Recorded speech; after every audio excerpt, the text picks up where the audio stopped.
We're back, and Keith, we were talking about buyers' expectations and having a bit of a giggle off air, but probably because I'm guilty of these things. But buyers are going for the micro wins, let's call them that. Yeah, and sometimes it's where I think ego plays a big part in the transaction of any transaction, but in real estate. Yeah. And the buyers will often just go for each little win, and it's fueling their ego as opposed to getting the result of buying the house. Stop. You took your thing off. Okay.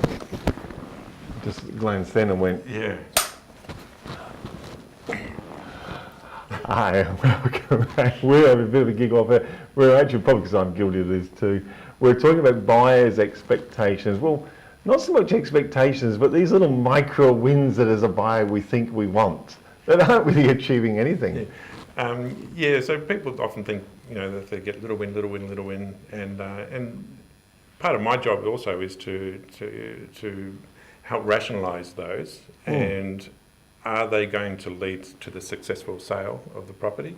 Yeah. So in some instances you would let them have the little wins, and sometimes you would just reframe what they want and look at the big picture of them buying the property. Because I suppose there's common ones where people want the curtains left or they want the special plant pots. But I've heard weird ones like that garden gnome you've got, I'll buy it if you leave that garden gnome. It's like, what? You can get it from Waldex or whatever. Yeah, well, and they're all what we would call in the sales industry closing opportunities. Right. So if we could include the garden gnome in the property, can we buy the property today? Okay. And like I'm laughing, but it's so people. You must have seen some crazy requests. I did it myself before I got into real estate, and I was buying a property, and we're coming down to negotiations, and it was getting quite close, but not quite there. Yeah. And the sales rep had a really nice pen, and and I said, if you throw in your pen, I'll sign off on it. And he joked about it and goes, oh yeah, like this. And I said, no, seriously. And he did the right thing, and he handed over his pen, and we signed the deal and got it all done. So that's somehow silly it can be. Yeah. But it was an ego thing, and it got the house sold. So the agent did the right thing in that case. It is pretty humorous when we look at them things. But I suppose buyers, apart from the funny things, I suppose that's great about being in sales, about being in real estate. You see it from both perspectives. But buyers must have probably more serious expectations as well when they're buying property. Yeah, well, from a basics, most buyers will expect that the seller is negotiable on price. Right. Okay. So when they see a price, there's an automatic expectation that there's going to be negotiations on that. And sometimes there's things that we can do about that and the way we market a property. So I like using a from marketing strategy, because then we've got a base price and we're working up from it. Yes. So it takes away that downward negotiations that the buyers would normally expect. The buyers would also have expectations about the real estate agent as well. So they would expect that the agent knows a lot about the property. Okay. So they would have a lot of questions that they would ask, and they would need to be able to, the agent would need to be able to answer them or find that answer out for them. Yes.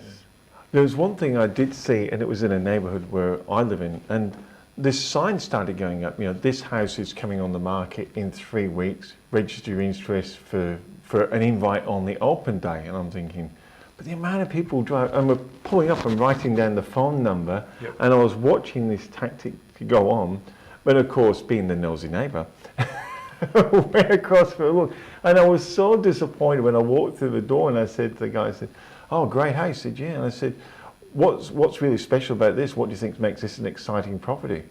It's 4 bed, 2 bath, and got a pool. Yeah. And I'm like, that's it? And when you're saying about the agent should know about properties and our expectations that you do know about it, you certainly must know a reason why I should buy the thing. Yeah, well, each to their own when they come in, but that strategy is quite useful to create a lot of energy about the property. The strategy was really good. But it seemed like the agent didn't match that energy when you got to the property. So, no. Yeah. So that's something that he would need to work on. So you need to work. So how do you prepare for the buyers when they come in? What do you think they expect you to know, apart from just the basics, but what do you think they're really looking for an agent to know about the property? They want someone that they can, I think that they can trust as well. And my belief is, and this is the way I sort of conduct my business, that if I can relate to the buyers and build up a level of trust, then they will just start to disclose their interest and their wants and their needs. Now, if I can address their wants and their needs and their objections, then I can help close the sale of the thing. But if I don't have that level of trust, then I'm not going to get to see some of their objections, and they might just walk out of the home open, or they won't answer my call when I try and follow them up. But if you get that level of trust, they will actually answer the phone, and they'll welcome your call, and they'll talk to you. Oh, we're just worried about this. Okay. And do buyers, do they have because I've seen a few people, you see the times that they're open, they seem to be getting shorter and shorter these days. Do buyers want to be able to spend a little bit more time in the house when they're serious about it? And do you allow them to, like, look, sit and relax and sit and let them experience what it'd be like living there? Yeah, it's very important to let someone, especially if you're selling a family home and somewhere they're going to live, then if I can see, and sometimes we are on time constraints as people, so if I can see someone's running out of time, I would be encouraging them to make an appointment with me now and then to come back at their leisure and spend more time at the property. Yes. But the last thing you want to do is be rushing people. I remember going again before I got into real estate, went into a home open of a house I really liked and wanted to consider buying. And the agent was, I've got to go, get out, I've got to go. And I go, well, that was a bit rude, Yeah. So he alienated me, right from the start as a buyer.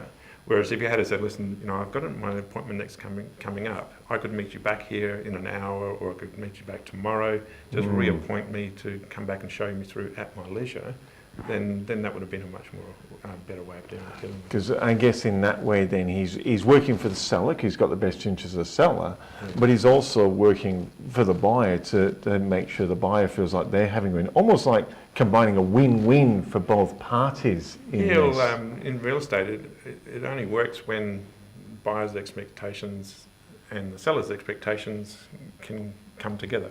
Okay? If they don't come together, then it doesn't result in a transaction. Wow.